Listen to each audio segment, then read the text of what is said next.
sesuai dengan tema SEAL VBS tahun ini, yaitu Mazmur 34 ayat 4. Mari kita baca bersama-sama dulu Bapak Ibu. Mazmur 34 ayat yang keempat. Kalau di handphone mungkin ayat yang ketiga. Oke, baik, kita akan baca bersama-sama. 1, 2, 3. Muliakanlah Tuhan bersama-sama dengan aku. Marilah kita bersama-sama memasyurkan namanya. Wah, ini keren. Kalau Bapak Ibu lihat, ini sepertinya orang yang sedang bersyukur. Tetapi kalau Bapak Ibu lihat, di bagian pertama dari tulisan ini dikatakan bahwa Daud sedang berpura-pura tidak waras. Oke, ini menarik Bapak Ibu. Ada pertanyaan nih Bapak Ibu. Bapak Ibu, ada yang pernah dalam keadaan yang sangat apa ya, buntu begitu, nggak ada jalan? Pernah Bapak Ibu? Nggak punya jalan, nggak ngerti lagi, udah nggak ngerti, udah mentok kemana-mana, udah nggak ngerti Tuhan, saya udah nggak ngerti, udah selesai saya Tuhan, selesai. Pernah Bapak Ibu? Sedang apa yang Bapak Ibu rasakan ketika Bapak Ibu mentok begitu? Ketakutan luar biasa, betul? Ketakutan luar biasa. Terus kemudian mulai mikir nih, Tuhan ada nggak ya? Tuhan ada nggak ya? Betul? Oh nggak betul ya? Luar biasa berarti Bapak Ibu, hanya saya ini ya. Bapak Ibu mulai meragukan Tuhan ketika Bapak Ibu lihat, kok nggak ada pertolongan, nggak ada apa-apa. Wah. Kira-kira Bapak Ibu bisa tenang nggak? Nggak bisa tenang ya? Nah, keadaan seperti ini pernah dialami seorang yang luar biasa namanya Daud. Dia seorang raja besar. Tapi dia pernah mengalami di saat-saat dia tidak tahu harus berbuat apa, dengan kekuatan sendiri sampai akhirnya dia berpura-pura gila. Oke, kita buka kembali di Mazmur 34 Bapak Ibu. Oke, ayat yang pertama, yuk kita lihat bagaimana. Dari Daud, pada waktu ia berpura-pura tidak waras pikirannya di depan Ahimelek atau Abimelek, sehingga ia diusir lalu pergi. Pertanyaannya adalah, kenapa dia pura-pura gila? Bapak Ibu ada yang pernah pura-pura gila? Pernah Bapak Ibu pura-pura gila? Enggak pernah ya? Enggak pernah ada yang pura-pura gila. Mari kita lihat ini kenapa Daud pura-pura gila gitu loh. Jadi kenapa belagak gila gitu ya? Belagak gila, pura-pura gila. Mari kita lihat di 1 Samuel pasal 21. Ini alasannya kenapa Daud pura-pura gila nih. 1 Samuel 21. Kita akan baca silih berganti ya Bapak Ibu ya. Sampai ayat yang ke-9 kita akan baca silih berganti. Saya akan baca ayat ganjil, Bapak Ibu ayat baca genap. Sampailah Daud ke Nob kepada Ahimelek, imam itu. Dengan gemetar Ahimelek pergi menemui Daud dan berkata, mengapa seorang diri dan tidak bersama-sama dengan engkau?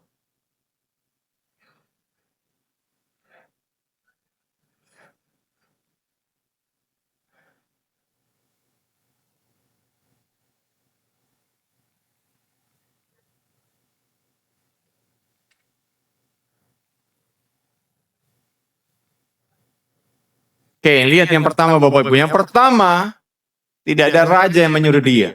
Dan yang pertama, Daud sudah menipu seorang imam. Oke, kenapa dia menipu? Maka sekarang apa yang ada padamu berikan kepadaku roti atau apapun yang ada. Ternyata dia lapar. Ngeri Bapak Ibu. Nggak punya uang, nggak bisa makan. Daud melakukan sebuah penipuan. Ayat 4, silakan Bapak Ibu baca. 1, 2, 3.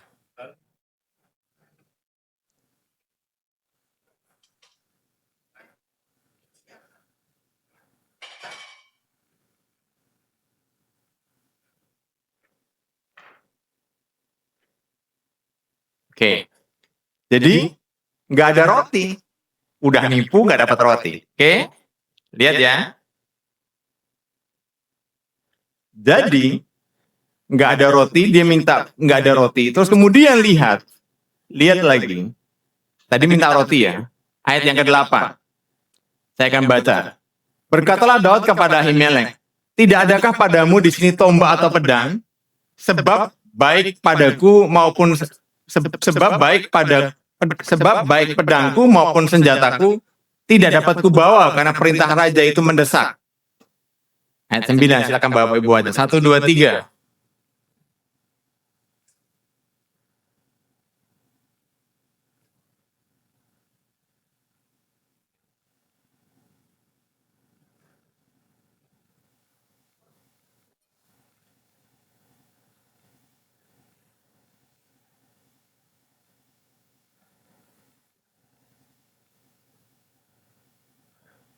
Lihat, yang pertama tadi dia minta makan, yang kedua dia minta apa?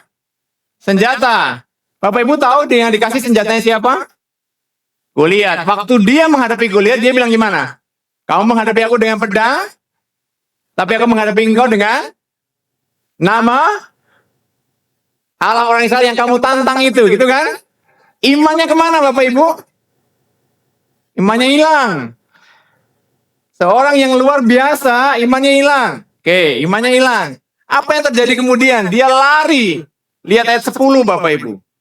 Kemudian bersiaplah Daud dan larilah ia pada hari itu juga dari Saul sampai ke Akis, raja kota Gad.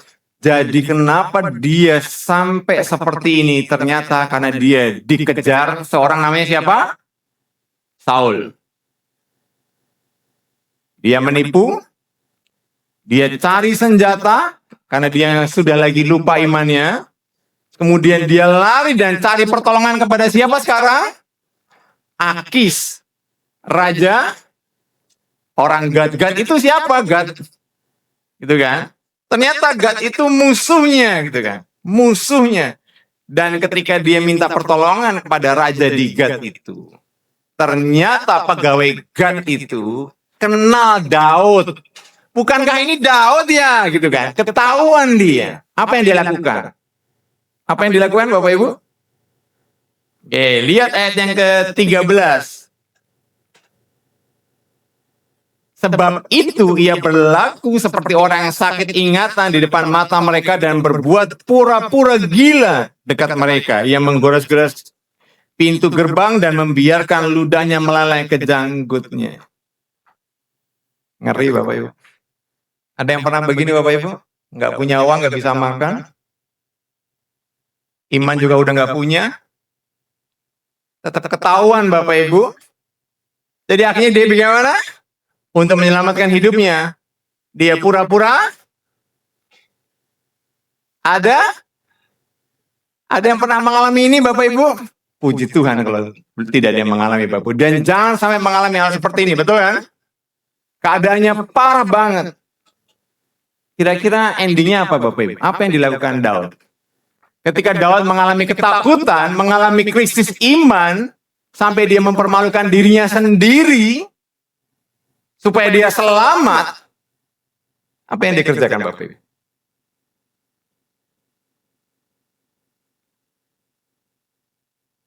Dia lari lagi. Kemana Bapak Ibu?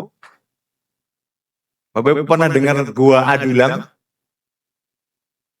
Oke, lihat di 1 Samuel pasal 22 ayat yang kedua. Ayat yang pertama, ayat yang kedua. Lalu Daud pergi dari sana dan melarikan diri ke Gua Adulam. Ketika saudara-saudara seluruh keluarga yang mendengar hal itu, pergilah mereka ke sana mendapati dia. Berhimpunlah juga kepadanya setiap orang dalam kesukaran, setiap orang yang dikejar-kejar piutang, setiap orang yang sakit hati. Maka ia menjadi pemimpin mereka. Ngeri. Dia sedang ketakutan, dia sedang krisis iman, dan dia memimpin orang-orang yang punya masalah yang sama. Apa yang dia lakukan di situ Bapak Ibu? Itulah muncullah ketika Tuhan menyelamatkan dia di Gua Adulam, itulah muncullah sebuah nyanyian yang Bapak Ibu dan saya hari ini nyanyikan, yaitu Mazmur 34 ayat 1 sampai 8. Mari kita buka Bapak Ibu. Mazmur 100 ini hasil dari seorang yang sedang stres luar biasa dan dia menghasilkan sebuah pujian yang luar biasa. Ini bukan karangan ketika dia sedang menikmati kopi di sore hari. Ini dia hasilkan ketika dia sedang dalam tekanan yang luar biasa.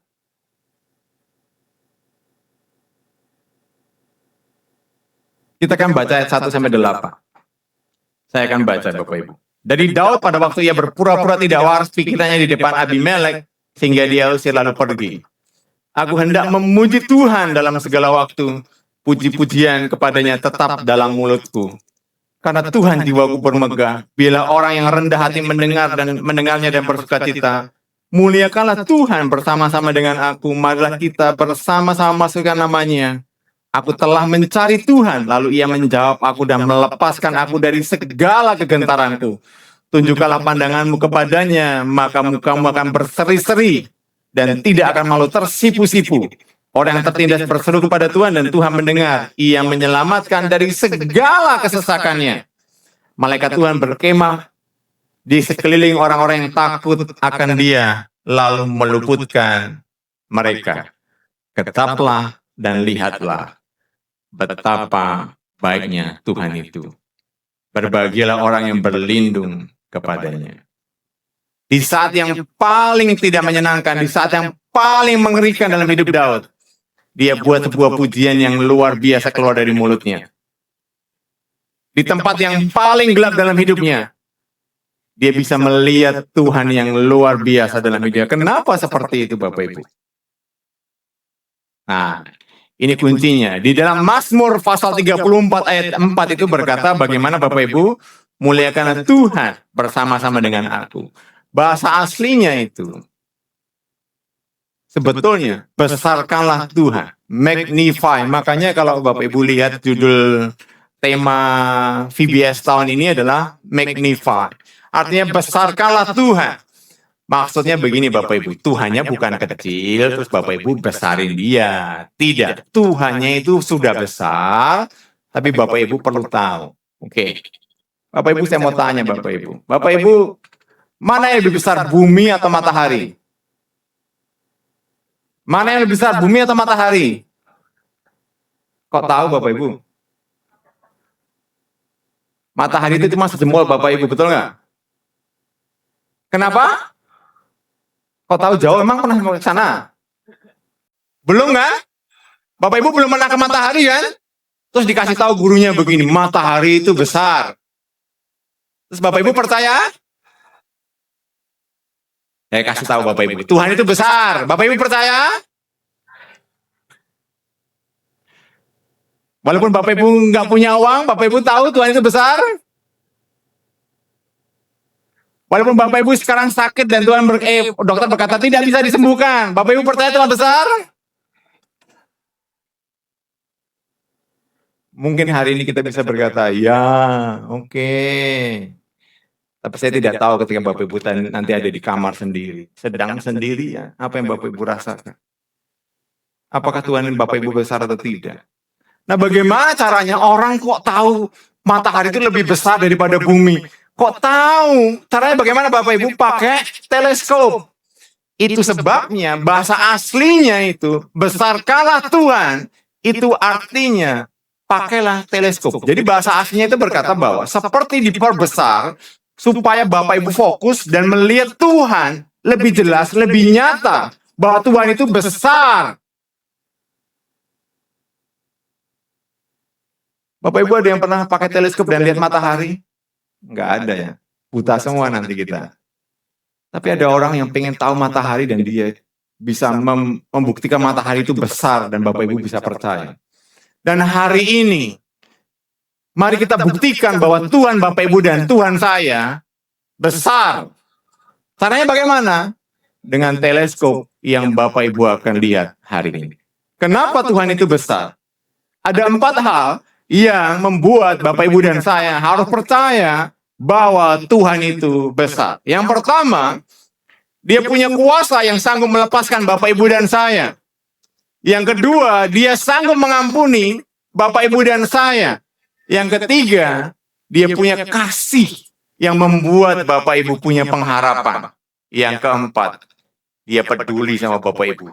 Dia menjagai Bapak Ibu 24 jam strip 7. Nggak hanya McDonald yang bisa. Tapi Tuhan Bapak Ibu juga bisa melakukan hal yang sama. Kita akan buat satu-satu. Yang pertama, mari kita lihat di ayat yang keempat dan ketujuh dari pasal 34 Mazmur tadi. Dia berkata begini. Ayat yang keempat berkata, aku mencari Tuhan, lalu Ia menjawab aku dan melepaskan aku dari apa, Bapak Ibu? Sebagian atau segala? Segala kegentaranku. Bukan sebagian, tapi segala kegentaranku. Yang ayat ketujuh. Yang ayat ketujuh berkata bagaimana? Orang yang tertindas berseru kepada Tuhan, dan Tuhan mendengar. Ia menyelamatkan dia dari apa? Segala.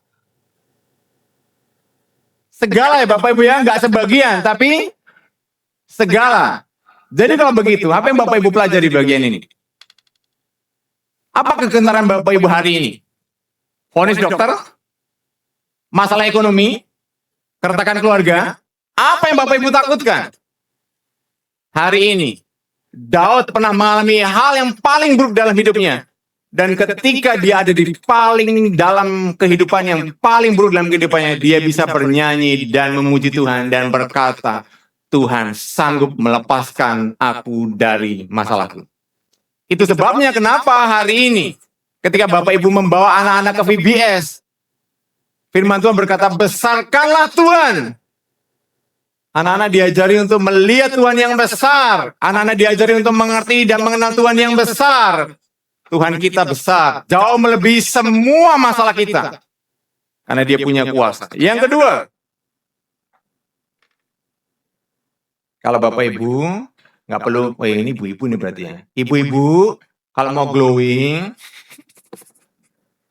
nggak usah ke salon. Bapaknya single-single dong. Tuh, dengerin tuh.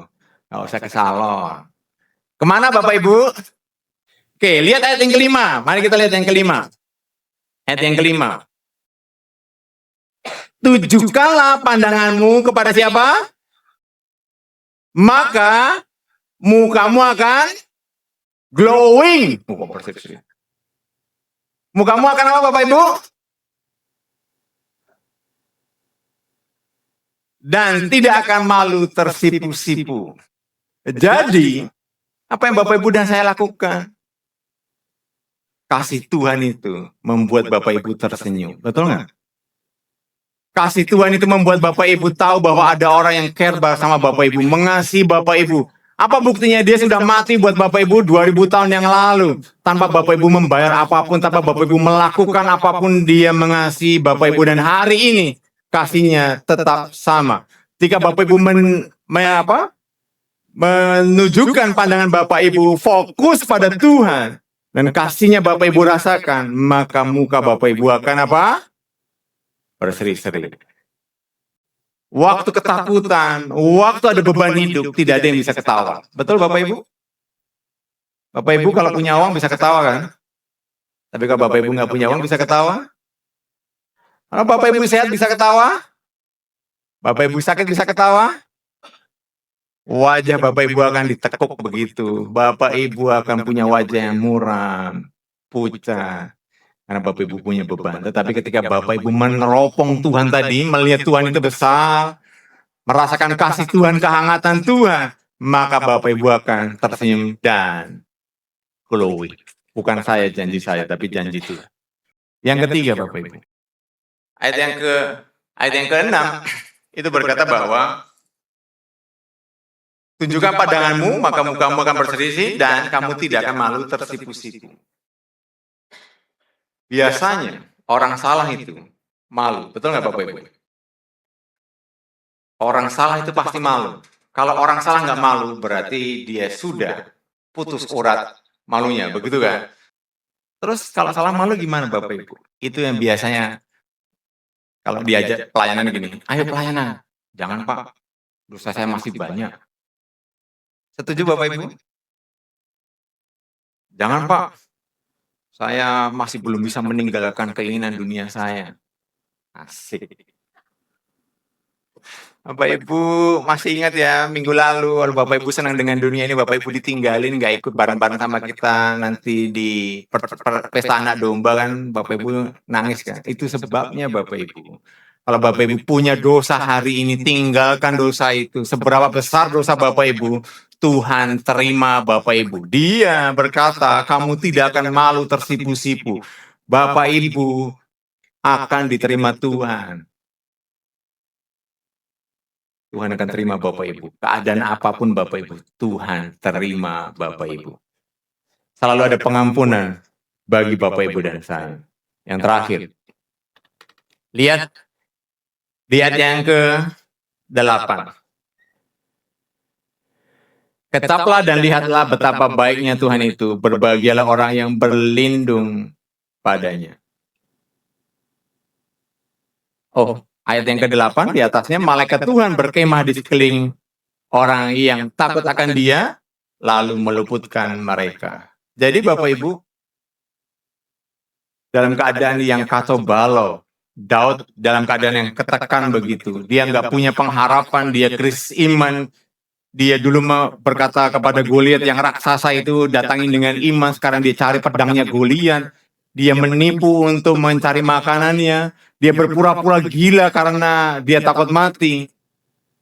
Tapi akhirnya dia bisa berkata, di gua Adulam, di tempat orang-orang yang sama penderitaan dengan dia berkata bahwa ada malaikat yang berkemah sekeliling dia. Jadi Bapak Ibu, hari ini saya mau kasih tahu buat Bapak Ibu, ada malaikat yang sedang berkemah di sekeliling Bapak Ibu, menjagai Bapak Ibu.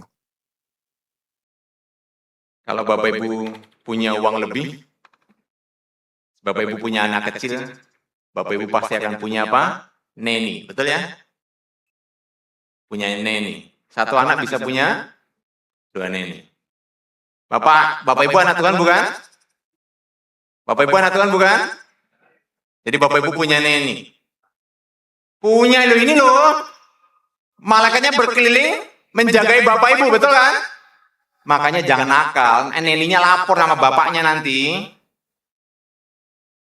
Jadi kalau Bapak Ibu sedang di dalam tempat-tempat gelap yang paling gelap, neninya ada di sana, jagain Bapak Ibu. Itu sebabnya, ayo tinggalin dosa Bapak Ibu, karena Bapak Ibu dijagai Tuhan. Mau ditinggalin, gak dikasih neni? Bodoh amat lah, terserah kamu mau kemana.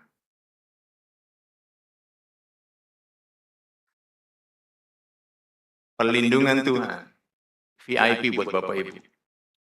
Diberi malaikat. Jadi, kenapa Bapak Ibu harus membesarkan Tuhan? Teropongnya kenapa harus dipakai? Yang pertama karena Tuhan punya kuasa untuk menolong Bapak Ibu. Yang kedua, kenapa Bapak Ibu? Karena besar kasihnya buat Bapak Ibu. Bapak Ibu mukanya bisa glowing. Yang ketiga, kenapa Tuhan itu besar buat Bapak Ibu? Karena dia bisa mengampuni Bapak Ibu. Berapapun dosanya, kesalahan Bapak Ibu, sebesar apapun dia bisa mengampuni Bapak Ibu. Yang ketiga, kenapa Tuhan besar buat Bapak Ibu? Karena dia kasih penolong, penjaga Bapak Ibu namanya malaikat. Yang berkemah di sekeliling Bapak Ibu 24 jam. Jadi pilihannya ada di tangan Bapak Ibu. Mau jalan sendiri atau mau jalan sama Tuhan? Kalau jalan sendiri, hasilnya tadi, panik, gentar, wajah kusam, muram, hantui rasa bersalah, kesepian, karena sendirian di padang gurun. Atau sama Tuhan, dilepaskan dari masalah, wajah berseri, martabat dipulihkan, dijagain pasukan surgawi. Pilihan di tangan Bapak Ibu. Jadi Bapak Ibu mau ikutin siapa?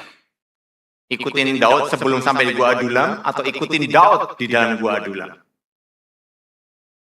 Jadi, apa yang Bapak Ibu harus saya lakukan hari ini? Ada 3 hal yang Bapak Ibu. Yang pertama apa tadi Bapak Ibu? Pindahkan fokusnya, bukan masalahnya. Jadi yang dikeker bukan masalahnya. Masalah saya besar, oh iya benar. Tapi kekerlah, pindahlah ke keker ke Tuhannya. Oh Tuhan saya lebih besar dari masalah saya. Oke? Pakailah teleskop itu untuk melihat besaran Tuhan. Bukan untuk melihat masalahnya.